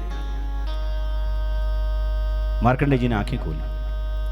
कहा आप कौन हो? बोले मैं मृत्यु का देवता हूं, यम हूं, और मुझे तुम्हें स्वधाम ले जाना। मार्कंडेय ने कहा देखो हम भगवान शिव को जपने वाले हैं, काल उसका क्या करे जो काल हो, भक्त हो महाकाल का। और मृत्यु से भय नहीं है, लेकिन एक चिंता। बोले क्या चिंता है? बोले मेरे प्रभु को कौन यहां नहलाएगा? सुदूर हिमालय में कोई है नहीं, जल कौन चलाएगा? इसे भोग कौन देगा? इसका ख्याल कौन रखेगा? इसकी आरती कौन उतारेगा? इसे उठाएगा कौन? इसे जगाएगा कौन? कोई है नहीं, मैं यहीं रहूंगा। बोले तुम्हारे बोलने से नहीं होता, हम समय हैं, यम है और फांस में। और जैसे फांस में की सारे रोम में दर्द होने लगा, और पुराण कहते हैं 100 बिच्छिक का जो डंस होता है, इतना दर्द शरीर में होता है जो प्राण खींचता है। और जब वो दर्द होने लगा तो उसने लिंग पकड़ लिया और आंसू आए और भगवान पे पड़ गया। और शंकर भगवान की जय। इसे ही रुद्राक्ष कहते हैं। जब आंसू भगवान शिव को स्पर्श कर जावे, जब ये रुद्राक्ष पड़ा सा, उस लिंग के अंदर से महाकाल प्रकट हो गए। और यमराज ने जैसे ही देखा ना, तो अपने आप ही भयभीत हो गए। और भगवान जैसे ही तीसरा नेत्र खोलने वाले थे, यम ने कहा प्रभु मुझे क्षमा करना, मेरे अंदर इतनी ताकत नहीं कि मैं आपके भक्त को पकड़ लूं, लेकिन आज्ञा आपकी थी इसीलिए मैं आया हूं। ये आपकी आज्ञा का पालन हो रहा है। अधो मुख में यम भगवान को प्रणाम करता है। अब भगवान बोल नहीं पाए, इतने क्रोध में थे। इशारा किया निकल, है? और यमराज जैसे जाने लगा, बोला तिष्ठा, रुका और पीछे देखा भगवान की ओर। और भगवान ने कहा सुन, इसे लेने का भी मत आना। यमराज ने कहा प्रभु आज बच गए, इतना ही काफी है, हम नहीं आएंगे, कभी नहीं आएंगे। असस्तामा बलिरभ्यासो हनुमानं च विभीषणं कृपा परशुरामस्य सप्तैतेति चिरंजीविनः मार्कंडे ततो अष्टमा। 7 चिरंजीवी में कौन आ गए? मार्कंडे। यही मार्कंडे भगवान एक दिन ध्यान लगाता है और शिव को महाशिव का रूप दिखता है, और देखता है शिव ऐसे घूमते हैं और जमीन पर पड़ जाते हैं। और आश्चर्यचकित होते ही ध्यान में क्या देख रहा हूं, और एक पांव आता, धीरे धीरे वो छाती पर आता, और जैसे ही वो छाती के ऊपर वो पांव आता तो सोचने लगता है सारी दुनिया में तांडव करने वाले की छाती में तांडव करने, ये किसके पैर आ रहे हैं? तब देखा खड्गम चक्र गदे सुचाप परिघान चूलम वसुंडी सिरा शंकम संदधतिं करे स्त्री नयना शर्वांग भूषावृता। भगवान की तरह त्रिनेत्रा है, 10 उसके हाथ है, 10 उसके पांव हैं, और भगवान की छाती पर खड़ी होकर जीभ उसने बाहर निकाल दी, मुंडमाला धारण। पर ब्रह्मदेव के पास गए, मैंने ध्यान में ये सब चीज देखी, तो कहा मार्कंडे ये उसकी शक्ति है। और तब भगवान मार्कंडे जो पुराण है उसे से देवी भागवत पुराण निकला, और उसमें से 700 श्लोक निकाले और यहीं चंडी के मंदिर के पास लिखे गए थे। और उसे क्या कहते हैं हम? चंडी मंदिर, और सप्तशती पाठ को चंडी। तो ऐसी ये भूमि है। तो यहां वृंदावन की इस भूमि पर जब नारद जी आए तो नारद जी बड़े प्रसन्न भये, बहुत मेहनत करी, लेकिन थोड़ा बहुत ज्ञान वैराग्य सीधे होते और फिर अचेतन अवस्था में हो जाते। गीता पाठम मुहुर्मुहु, वेद वेदांग सुनाया, गीता पाठ किया। तो कहने लगे सनत कुमार जी ये स्थितियां हैं, अब ये बताओ कि व्योमवाणी हुई है वहां, और उसने कहा सत्कर्म करो। अब मुझे ये बताओ आप इस विशालापुरी में कि सत्कर्म क्या है जिससे कि भक्ति के पुत्र ठीक हो जाए। तो उन्होंने कहा श्रीमद् भागवत कथा है और यही सत्कर्म। और तब यह कथा हरिद्वार में हुई। यहां भक्ति के जो पुत्र हैं वो जवान हो गए, और सारे ऋषि लोग आए, राजा महाराजे भी आए। चरत्य सुनई तजी ध्यान, यहां से ऋषि लोग भी जो गुफाओं में बैठे थे वो भी सब हरिद्वार की घूम फिर आए, और कहते हैं कि हरिद्वार ना बीच में नहीं, हमारे डेढ़ जब नहीं पुराने जमाने में कभी लैंप पे होता था, एक बाहर अंधेरा या अंदर एक ही होते, भीतर जलाओ तो मेहमान बाहर रह जाता, बाहर जलाओ तो अंदर अंधेरा होता। तो कहा कि वो ढेली पे रखना पड़ता। तो हरिद्वार क्या है? ढेली है ना, वहां रखा। राम नाम मणिदीप धरे जी हदे हरिद्वार तुलसी अंदर भार जो चाहसी उजिया। तो ऐसे ही हमें भी अपने हमारे ढेली का है जीवन में, तो इसमें राम नाम मणि रखनी चाहिए, भगवान के भजन करने चाहिए, अंदर भी हृदय पवित्र होता है। और राम नाम जो बाहर होते हैं वो भी हमारे चारों ओर फैले हुए आकाश को पवित्र करता है। तो आज पहले दिन का है कि भक्ति माता तक की कथा तक आना चाहिए। आज पहला दिन है, अभी साउंड सुनी सब चीज व्यवस्था, बहुत सारी व्यवस्था बनानी है। तो हमारे बीच में आज राजकेंद्र जी आए हैं, नटिन के प्रधान भी हैं, भी देवता के भी पलगेर हैं। तो सभी के निमित्तार्थ यहाँ अगर आप आएंगे भी, थोड़ा सा दो शब्द भी कहेंगे तो अच्छा लगेगा आपके वहाँ। अच्छा, बहुत बहुत साधुवाद आपको भी। आए आज के भजन के साथ, क्योंकि जजमान परिवार को बहुत व्यवस्था करनी है, कल फिर कथा में आएंगे, तो कल से फिर कथा करें। ओ कन्नी सजदी तुसी बज का मुंडमा, कन्नी रेंदी तो बरे पीली ठंड मां। कन्नी सजदी तुसी बेजी का मुंडमा, कन्नी रेंदी तो बर पीली ठंड मां। कन्नी सजदी तुसी बज का मुंडमा, कन्नी रेंदी तो बरे पीली ठंड मां। कन्नी सजदी तुसी जी का मुंडमा, कन्नी रंगी तो बरफीली ठंड मां। जय हो गंगे माँ गंगे, जय हो गंगे माँ गंगे।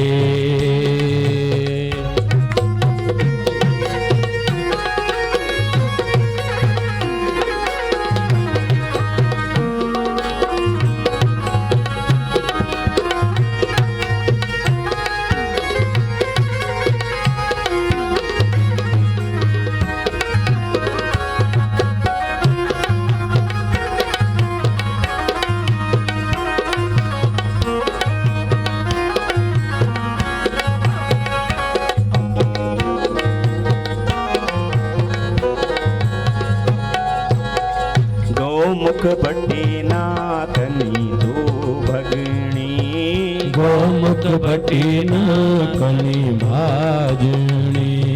सती और संत ते दिन राज खोजनी, सती और संत ते दिन रात खोजनी।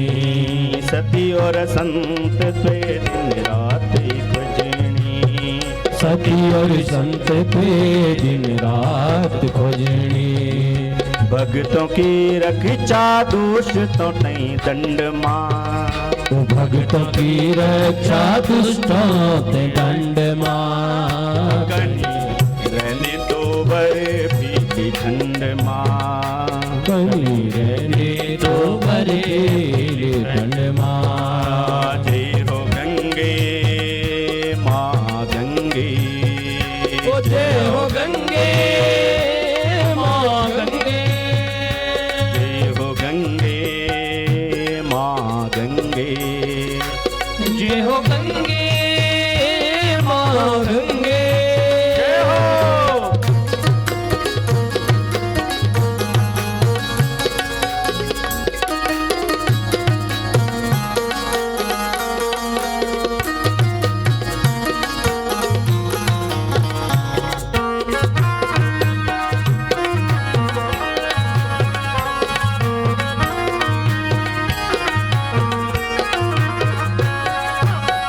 राज भगीरथ न तेरु तप करी, राज भगीरथ न तेरु तप करी।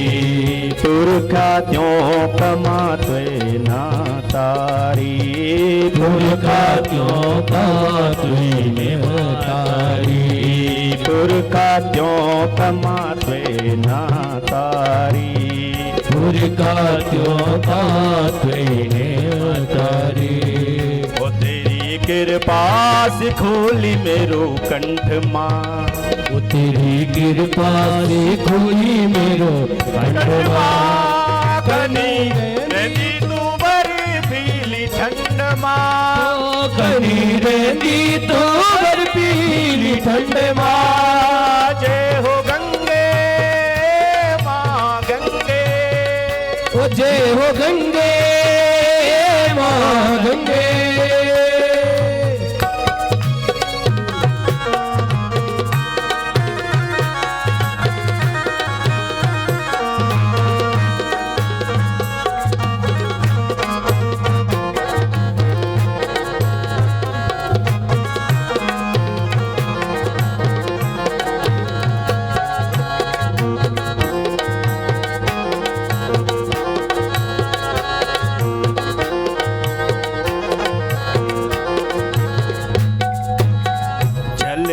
कपटी से दूर रहंदी दूरे, छल और कपट से मारेंदी दूरे, और कपटी से रहंदी तू दूरे, छल और कपट से रहंदी तू दूरे। अज्ञानी ते कर देंदी पारी, अज्ञान ते कर देंदी पारे, अज्ञानी ते कर देंदी पारे, अज्ञानी ते कर देंदी पारे। ढाई देवदारों ढाई देवदारों की त्वे पसंद मां, ढाई देवदारों की त्वे पसंद मां। ओ कनी रहंदी तू बरी फीली ठंड मां, कनी रहंदी तू बर्फीली ठंड मां। जय हो गंगे मां गंगे, जय हो गंगे मां गंगे, जय हो गंगे मां गंगे, जय हो गंगे मां गंगे, जय हो गंगे मां गंगे। गंगा गंगे दियो भोरियात योजना नाम शते रवि, मुच्यते सर्व पापेभ्यो विष्णुलोकं सदा। बोले गंगा मैया की, श्रीमद् भागवत महापुराण की, ओम दुर्गा मैया की, पितृ देवताओं की, नमः पार्वते पतये हर हर महादेव।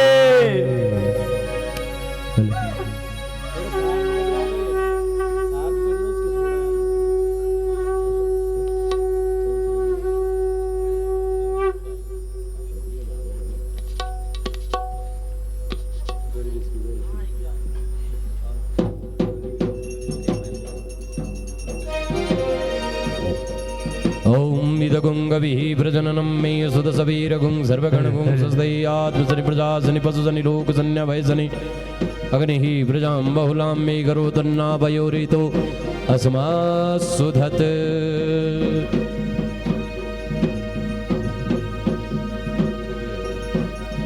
ओम जय जगदीश हरे, स्वामी जय दीनानाथ हरे।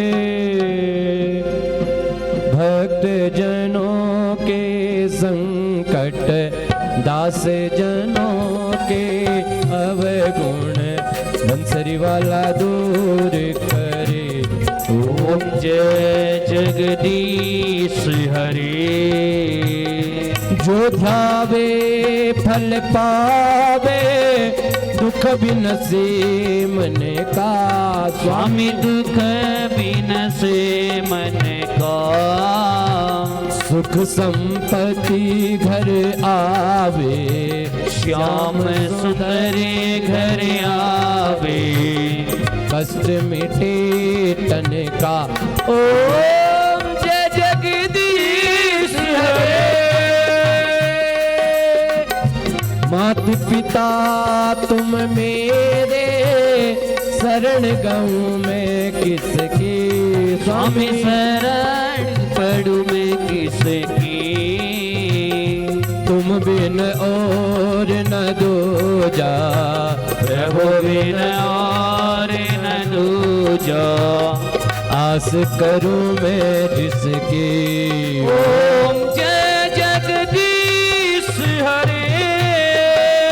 तुम पूर्ण परमात्मा, तुम अंतर्यामी स्वामी स्वामी। तुम अंतर्यामी। पार ब्रह्म परमेश्वर, परम पिता परमेश्वर।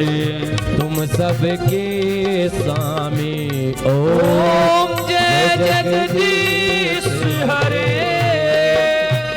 ओ तुम करुणा के सागर, तुम पालन करता स्वामी स्वामी। तुम रक्षा करता, मैं मूरख खल खामी, मैं सेवक तुम स्वामी। कृपा करो भरता। ओम जय जगदीश हरे। दीन बंदो दुख हरता, ठाकुर तुम्हें मेरे स्वामी। स्वामी रक्षक तुम सबके। अपने हाथ बढ़ावो, दयमयी शरण लगाओ। पार पड़ा मैं तेरे। ओम जय जगदीश हरे। विषय विकार मिटावो, पाप हरो देवा स्वामी। कष्ट हरो देवा। श्रद्धा भक्ति बढ़ावो, श्रद्धा प्रेम बढ़ाओ। श्री संतन हरि सेवा। ओ जय जगदीश हरे। तन मन धन सब है तेरा स्वामी, सब कुछ है तेरा। तेरा तुझी को अर्पण। हरि जी का हरे को समर्पण। लागे मेरा। ओम जय जगदीश हरे।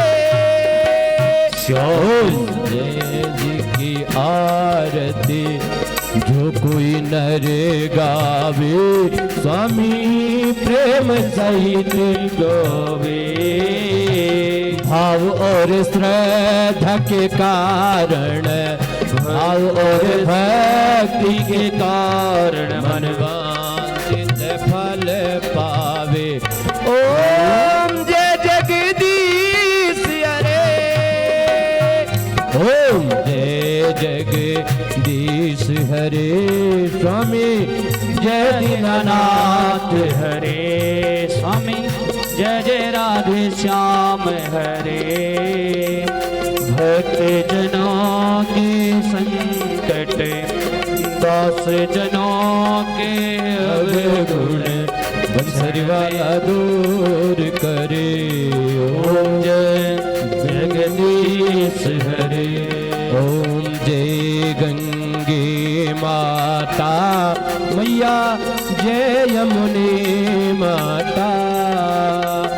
जो नर तुमको जाता, जो नर मैया जी को जाता, मन वांछित फल पाता। ओम जय गंगे माता। चंद्र सी ज्योत तुम्हारे, जल निर्मल आता मैया। जल निर्मल आता।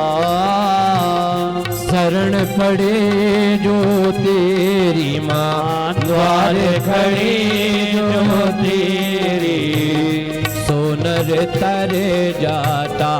ओम जय गंगे माता। पुत्र सगर के तारे, सब जग को ज्ञाता मैया सब जग को ज्ञाता कृपा दृष्टि तुम्हारी माँ दया दृष्टि तुम्हारी माँ त्रिभुवन सुख दाता ओम जय गंगे माता एक ही बार जो तेरी शरणागति आता मैया मैया शरणागति आता यम के त्रास मिटा कर यव के प्रास मिटा कर भव के फंद छुड़ा कर पर में गति पाता ओ जय गंगे माता आरती मात तुम्हारे जो जन नित गाता मैया या प्रेम सहित गाता दास वही है सहज में भक्त वही है सहज में मुक्ति को पाता ओम जय गंगे माता ओम जय गंगे माता मैया जय यमुने माता तुमको जाता मन